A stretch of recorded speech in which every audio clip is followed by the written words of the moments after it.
Hello, God bless you all. Soon after the Lord came to me with the fire, He let me know that He was going to give me a honeymoon of sorts, a resting period, a time without a lot of problems. He didn't let any of the warfare get to us. But He did tell me that that wasn't going to last, that there would be a pretty much constant stream of warfare.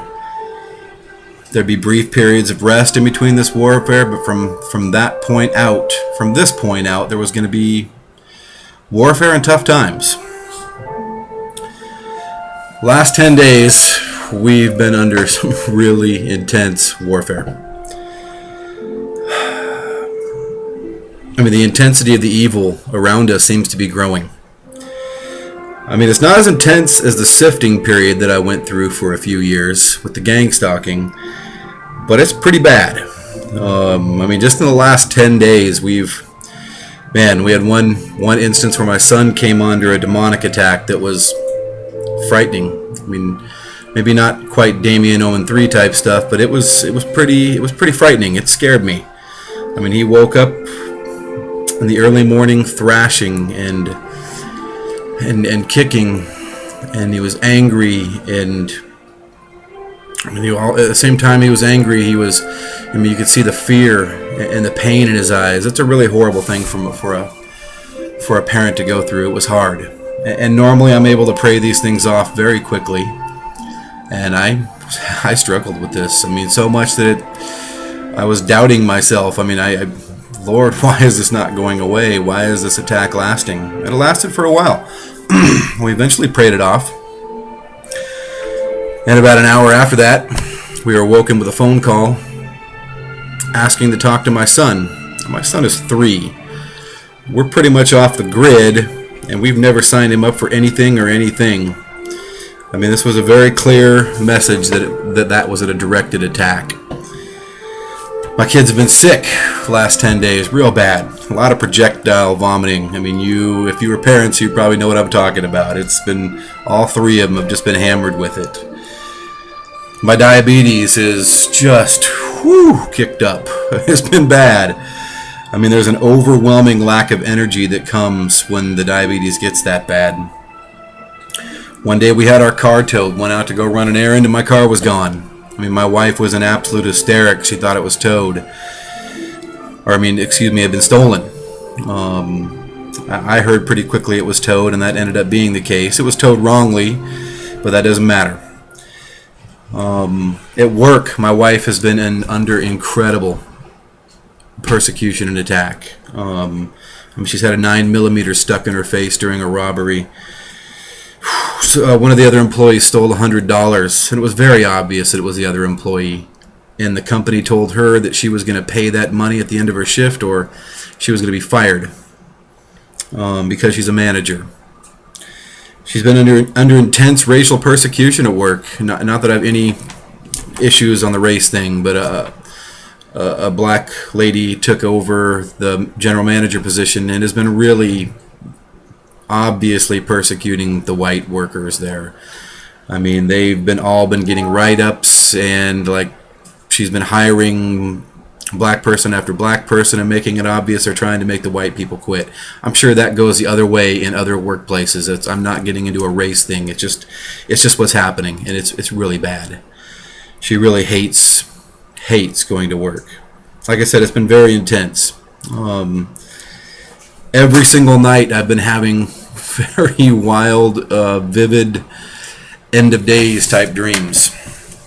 I haven't made a video during this time period, mostly because he hasn't directed me to make any. I mean, I knew I was going through some tough stuff, and there was some learning stuff. I didn't know I hadn't received a message, and I don't like speaking idle words. Unless he tells me to make a video, I'm really not going to make one. I stayed calm through these trials. I was pretty good on that. My wife learned, she's a pretty new Christian, that she has to work in that area, but I was able to stay pretty calm through all of that storm. I learned lessons from each of the attacks and of the trials that we went through. And although I was not perfect in every way in my heart, I avoided sin. I didn't get caught up in the sin. Yet, even with all of that, throughout the entire 10 days, the lamp burned very low in me, and I didn't feel his presence. At times I felt, to be honest with you, like I was clinging on just to keep the lamp lit. This was scary. I have not had anything like this happen since the fire baptism. I kept focusing on killing all flesh that I could. I am eliminating any sin. What small sin might there be somewhere in my heart? That didn't seem to be the focus of whatever he was trying to teach me through these things, though. And to be honest with you, that's what scared me, is I didn't understand. I didn't know what he was trying to say. I've seen many warning videos during this time period. People warning harsh directives even to avoid all sin, to be perfect, to...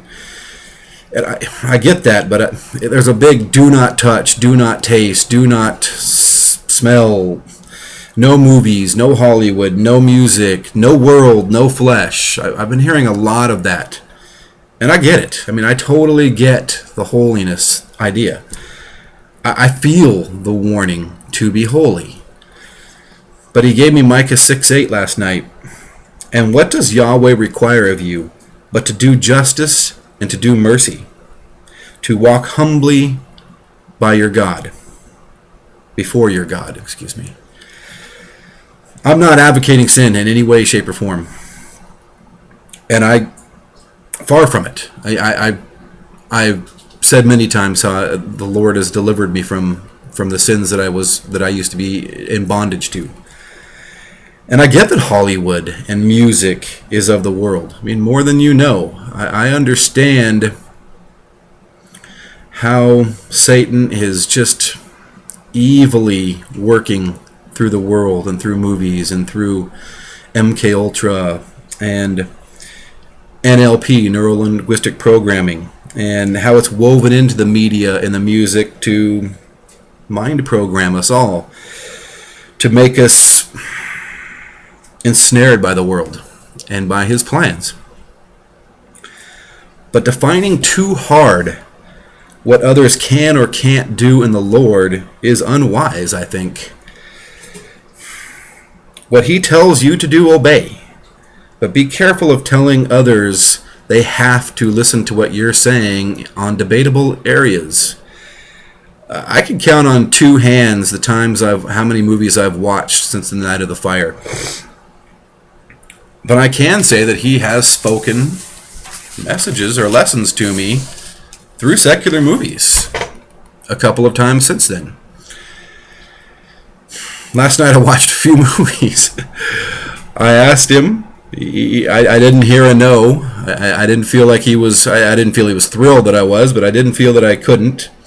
He allowed it. I watched him. As I laid down at night, he lit the lamp up all the way. He came to me in a strong way. I felt his presence. I felt his comfort.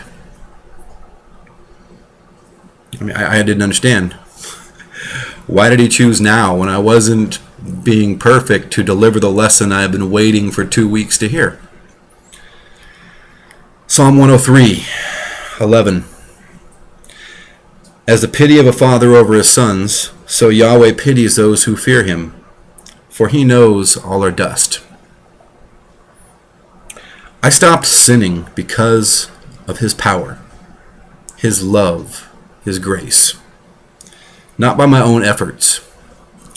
For the last 2 weeks, I've been striving to conquer the battle of flesh in my power, to a certain extent, to kill all flesh.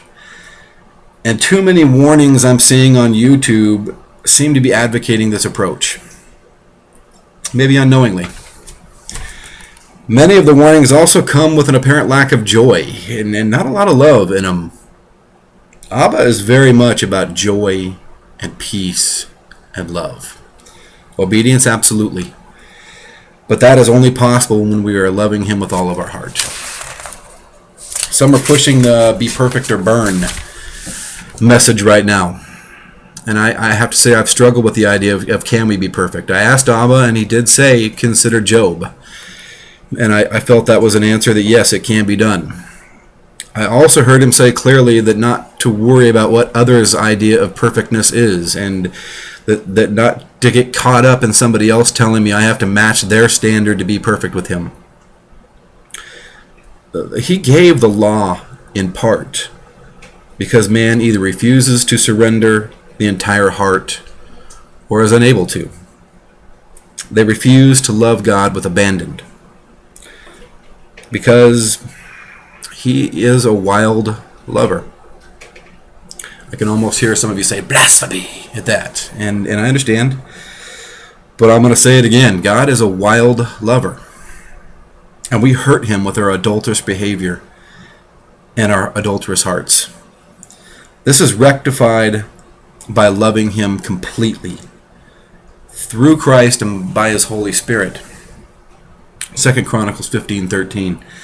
And they entered into the covenant to seek Yahweh, the God of their fathers, with all of their hearts and all of their souls. And verse 15. And they sought him with all of their desire, and he was found by them, and Yahweh gave rest to all around. It is a wild lover who sends his son to die to reconcile his bride, who gives free will to those absolutely bound to abuse it, to receive perfect love. It is a wild lover who puts up with so much treacherous from his betrothed, yet forgives and takes them back. And a very good object lesson to those who would abandon their earthly spouse for any reason whatsoever, in my opinion. When he comes strongly to me, I can't help but notice that the feeling I receive is much like the new love. The kind you get when you first met the great loves in your life. The nervous, uncertain, giddy feeling that we feel in those times. That's sort of what it feels like when he comes to me.